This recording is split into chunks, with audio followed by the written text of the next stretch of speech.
नमस्कार साथियों, मैं प्रभाकर द्विवेदी, प्रदेश अध्यक्ष। तो आज की जो प्रमुख खबरें हैं उनके बारे में हम आपको ले चलते हैं। आज के अमर उजाला में और भी जो प्रमुख सूचनाएं आई हैं उनमें जो प्रमुख सूचनाएं उनके बारे में बताते हैं कि 1262 कनिष्ठ सहायकों की भर्ती होगी। स्वास्थ्य और उद्योग विभाग के लिए होगी भर्ती।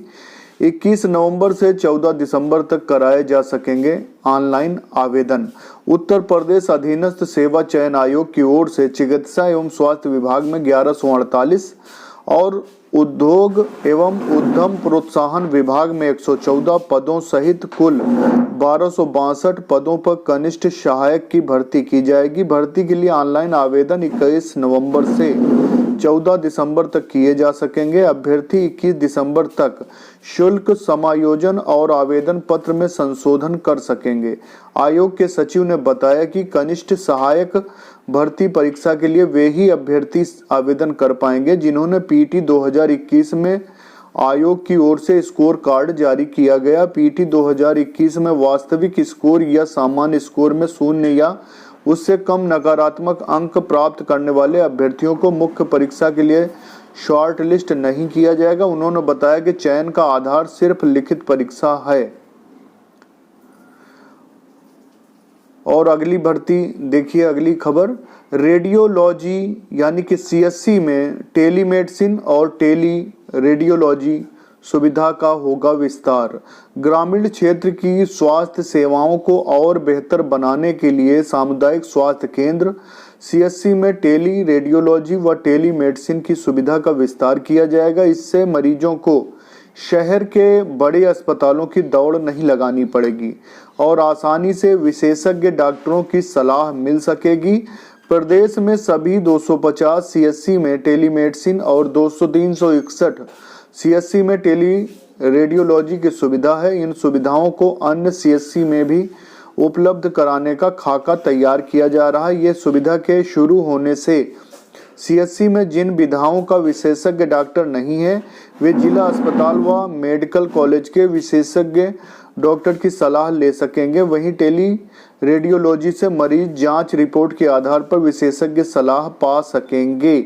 उप मुख्यमंत्री ब्रजेश पाठक जी ने कहा कि स्वास्थ्य सेवाओं में सुधार के लगातार कदम उठाए जा रहे हैं। ग्रामीण क्षेत्र में स्वास्थ्य सेवाओं को और बेहतर बनाने पर ज्यादा फोकस है। धर्मांतर कर मुस्लिम ईसाई बनने वालों को ना मिले आरक्षण का लाभ। विहिप ने कहा, हिंदू, सिख व बौद्ध ही अनुसूचित जाति जनजाति में आरक्षण के अधिकारी हैं, उन्हीं को अधिकार है।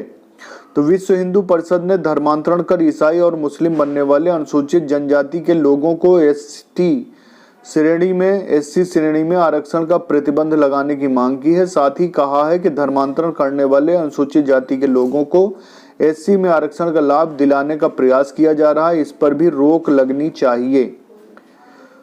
पंजाब में पुरानी पेंशन योजना बहाल हो गई है। 6% बढ़ाया जाए डीए। पंजाब सरकार ने कर्मचारियों को दिवाली का तोहफा दिया है। राज्य की आम आदमी पार्टी सरकार ने पुरानी पेंशन स्कीम बहाल कर दी है। कैबिनेट की बैठक में शुक्रवार को यह फैसला लिया गया। सरकारी कर्मचारियों के डीए में भी 6% की बढ़ोतरी की गई। राजस्थान, छत्तीसगढ़ और झारखंड के बाद पुरानी पेंशन स्कीम लागू करने वाला पंजाब देश का चौथा राज्य बन गया है। राजस्थान, छत्तीसगढ़ और झारखंड में इसे लागू करने वाला चौथा राज्य। गरीब की बेटी का सहारा बनी मुख्यमंत्री सामूहिक विवाह योजना। अब तक कराए जा चुके हैं लगभग 2 लाख बेटियों के विवाह। राज्य सरकार खर्च कर चुकी है 919.97 करोड़ रुपया। बाल विवाह रोकने में भी मददगार है और बेटियों के बैंक के खाते में देते हैं 35,000। पात्रता के लिए जरूरी है कि परिवार की वार्षिक आय अधिकतम 2 लाख से अधिक ना हो। लड़की की आयु 18 वर्ष और लड़के की आयु 21 वर्ष से अधिक होनी चाहिए। योजना सिर्फ उत्तर प्रदेश के निवासियों के लिए है। अब एक साथ काम करेंगे आयुष, पर्यटन व वन विभाग। प्रदेश को वेलनेस टूरिज्म के हब के रूप में डेवलप करने की तैयारी है। बढ़ेंगे उत्तर प्रदेश सरकार प्रदेश को वेलनेस टूरिज्म हब के रूप में डेवलप करेगी। इसके लिए पर्यटन विभाग के होटल और रिसोर्ट में पर्यटकों को भारत की प्राचीन चिकित्सा पद्धति योग और प्राकृतिक उपचार की सेवाओं का लाभ मिलेगा। इसके लिए आयुष, पर्यटन और वन विभाग एक साथ मिलकर अपनी कार्य योजना बना रहे हैं। आयुष को पर्यटन के साथ जोड़ने के बाद इससे रोजगार के अवसर भी बढ़ने की संभावनाएं हैं। इसे देखते हुए सरकार योग एवं प्राकृतिक चिकित्सा का विशेष पाठ्यक्रम भी तैयार कर रही है। इसके लिए गोरखपुर स्थित महायोगी गुरु गोरखनाथ आयुष विद्यालय की ओर से योग एवं प्राकृतिक चिकित्सा का पाठ्यक्रम प्रारूप तैयार किया गया है। वहीं पंचकर्म सहायक के डिप्लोमा के लिए आयुर्वेद, यूनानी और तिब्बती चिकित्सा पद्धति बोर्ड द्वारा पाठ्यक्रम तैयार कर लिया गया है। इस प्रस्ताव को अनुमोदन के लिए उच्च स्तर पर प्रस्तुत किया जा चुका है। 14 नए मेडिकल कॉलेजों का कार्य जल्द पूरा करने के निर्देश। हर जिले में तैयार हो रहे हैं मेडिकल कॉलेज। उप मुख्यमंत्री ने दिया कार्यदायी संस्थाओं को निर्देश। पीपीपी मॉडल पर जोर। प्रदेश में 16 असेवित जिलों में पब्लिक प्राइवेट पार्टनरशिप पीपीपी के तहत मेडिकल कॉलेज खोले जा रहे हैं। इसमें महाराजगंज व संभल में चयन की प्रक्रिया पूरी कर ली गई है। वहीं कार्य करने वाली संस्थाओं के साथ सरकार ने MOU कर लिया है। 4 अन्य जिलों के लिए MOU की प्रक्रिया शुरू कर दी गई है। बचे 10 जिलों के लिए भी निजी संस्थाएं आगे आई हैं, उन पर विचार किया जा रहा है। सूत्र बताते हैं कि इन 10 जिलों के लिए करीब 20 कॉरपोरेट ने आवेदन किया। सरकार नीति के अनुसार वित्तीय प्रोत्साहन भी देगी। इन मेडिकल कॉलेजों के शुरू होने से करीब 1600 सीटें बढ़ेंगी। तो ये प्रदेश में निर्माणाधीन 14 मेडिकल कॉलेजों का निर्माण कार्य जल्दी पूरा करने का निर्देश दिया। उप मुख्यमंत्री ब्रजेश पाठक जी ने सभी कार्यदायी संस्थाओं को हर माह निर्माण की स्थिति से अवगत कराने का निर्देश दिया। सरकार ने कोशिश की है कि अगले साल तक इन मेडिकल कॉलेजों में MBBS कोर्स शुरू कर दिए जाएं। इसके अलावा असेवित जिलों में public private partnership PPP model के तहत मेडिकल कॉलेज खोलने की प्रक्रिया भी तेज कर दी गई है। मुख्यमंत्री आरोग्य मेले से सेहत में हुआ सुधार। हर जिले में जांच की सुविधा। सरकार की ओर से प्रदेश में स्वास्थ्य सुविधाओं का लगातार विस्तार किया जा रहा है। इसके तहत हर जिले में जांच की सुविधा का विस्तार किया जा रहा है। इसमें एक्सरे, रेडियो डायग्नोसिस और डायलिसिस यूनिट शुरू की गई है। इसी तरह CSC और PSC में भी सुविधाएं बढ़ाई जा रही हैं। हर सप्ताह करीब 1500 मरीजों को हो रहा उपचार। मेले में लगातार जारी रखने के निर्देश दिए जा रहे हैं। मानसिक रोगियों को एक कॉल पर मिलेगी टेली कंसल्टेंसी की सुविधा। बरेली, गोरखपुर, आगरा और लखनऊ में पायलट प्रोजेक्ट शुरू। कोविड के बाद बड़ी समस्या। 20 काउंसलर को दी गई ट्रेनिंग। जल्द शुरू होगी प्रदेश में नई व्यवस्था। कौशल विकास केंद्र के तौर पर भी काम करें ITI। स्कूली शिक्षा छोड़ चुके युवाओं और महिलाओं को भी मिल सकेगा प्रशिक्षण। करियर काउंसलिंग की व्यवस्था होगी।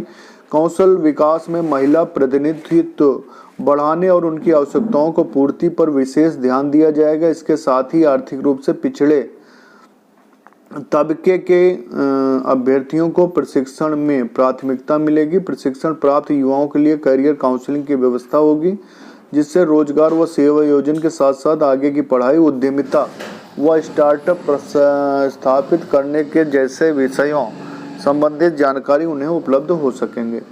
बाजार मांग के अनुसार होंगे प्रशिक्षण। संस्थाओं के विकास और उद्योगों को जोड़ने की प्रक्रिया के तहत गुणवत्ता को पहले पायदान पर रखते हुए प्रशिक्षण कार्यक्रमों को संचालित किया जाएगा, ताकि नियोक्ताओं को आशाओं के अनुरूप युवाओं को प्रशिक्षित किया जा सके। सभी प्रशिक्षण कार्यक्रमों का संचालन बाजार मांग, उद्यमिता, विकास व रोजगार प्राप्ति को देखकर किया जाएगा। बाजार मांग में परिवर्तन होते ही प्रशिक्षण कार्यक्रमों के पाठ्यक्रम को जरूरत के अनुसार संशोधन किया जाएगा। तैयार होगी सालाना कार्य योजना। राजकीय ITI में नियमित सेमिनार, खेलकूद संस्थान दिवस, वार्षिक दिवस व अन्य प्रतियोगिताओं का कैलेंडर होगा। एक ही छत के नीचे होगा किडनी लीवर ट्रांसप्लांट। लोहिया आयुर्विज्ञान संस्थान के बोर्ड ऑफ गवर्नर्स की बैठक में मिली कॉमन सेंटर बनाने की मंजूरी। डॉक्टर राम मनोहर लोहिया आयुर्विज्ञान संस्थान में किडनी, बोन मैरो और लीवर के लिए common single roof transplantation centre की स्थापना की जाएगी। अगले 6 महीने में प्रत्यारोपण केंद्र काम शुरू होगा। अभी गुर्दा प्रत्यारोपण के लिए 6 माह तक प्रतीक्षा करनी पड़ेगी। नया केंद्र खुलने से यह इंतजार घटकर 2 माह हो जाएगा। यहाँ शुरुआत में बच्चों में लीवर ट्रांसप्लांट किया जाएगा, बाद में वयस्कों के लिए सुविधा शुरू होगी। शुक्रवार को मुख्य सचिव दुर्गा शंकर मिश्र की अध्यक्षता में हुई डॉक्टर राम मनोहर लोहिया आयुर्विज्ञान संस्थान की 36वीं बोर्ड ऑफ गवर्नर्स की बैठक में ये मंजूरी दी गई। अब ये जॉब अलर्ट से खबर है, इसको मैं बताता हूँ। कुरुक्षेत्र विश्वविद्यालय से 82 पद हैं, प्रोफेसर, एसोसिएट प्रोफेसर व अन्य पदों पर मौके हैं और उम्मीदवार के पास graduation, post graduation, MCA, MSc, MEd, PhD, MTech व अन्य निर्धारित योग्यताएं होनी चाहिए और आवेदन की अंतिम तिथि है 1 नवंबर 2022। आवेदन शुल्क 2000 रुपये है और इसकी वेबसाइट है kuk.ac.in। BHEL से भर्ती 30 पद हैं, प्रोजेक्ट इंजीनियर और प्रोजेक्ट सुपरवाइजर की भर्ती हैं और इसमें मान्यता प्राप्त विश्वविद्यालय से मैकेनिकल, इलेक्ट्रिकल, इलेक्ट्रॉनिक्स में बीई, बीटेक, डिप्लोमा एवं कार्य करने का अनुभव होना चाहिए। आवेदन शुल्क 200 रुपये है। 15 नवंबर 2022 जो है ये इसकी अंतिम तिथि है और careers.bhel.in। SBI में 1422 पद हैं, सर्कल बेस्ड ऑफिसर के रिक्त पद हैं और आयु सीमा न्यूनतम 21 वर्ष व अधिकतम 30 वर्ष निर्धारित की गई है। उम्मीदवारों के पास मान्यता प्राप्त विश्वविद्यालय से किसी भी विषय में ग्रेजुएशन डिग्री व अन्य निर्धारित पात्रताएं व संबंधित क्षेत्र में 2 वर्ष का कार्य करने का अनुभव हो और गृह अर्थशास्त्र संस्थान योग्य उम्मीदवार प्रधानाचार्य के पद पर आवेदन कर सकते हैं। अंतिम तिथि 29 अक्टूबर। हेमवती नंदन बहुगुणा गढ़वाल विश्वविद्यालय जो है वित्त अधिकारी, आंतरिक संप्रेक्षण अधिकारी आदि के पद खाली हैं और आज की यही प्रमुख खबरें हैं। और बाकी मैं आपको ये बता दूं कि 31 अक्टूबर को नियुक्ति वितरण समारोह एएनएम महिला स्वास्थ्य कार्यकर्ता जो 9200 पद हैं उनका होगा, जिसमें माननीय मुख्यमंत्री जी, माननीय उप मुख्यमंत्री जी द्वारा वितरण समारोह किया जाएगा ज्वाइनिंग लेटर का और इसमें सेलेक्टेड को ही ज्वाइनिंग लेटर मिलेंगे। प्रोविजनल की जो भी प्रक्रिया है वो आयोग द्वारा की जाएगी, उनके डॉक्यूमेंट में क्या कमी है उसकी नोटिस दी जाएगी और उसको सुधार करने का समय दिया जाएगा। तो बहुत ही बड़ी खुशखबरी है और आप लोग बिल्कुल परेशान न हों, जो भी अपडेट आगे आता रहेगा आपको मिलता रहेगा। बहुत बहुत धन्यवाद।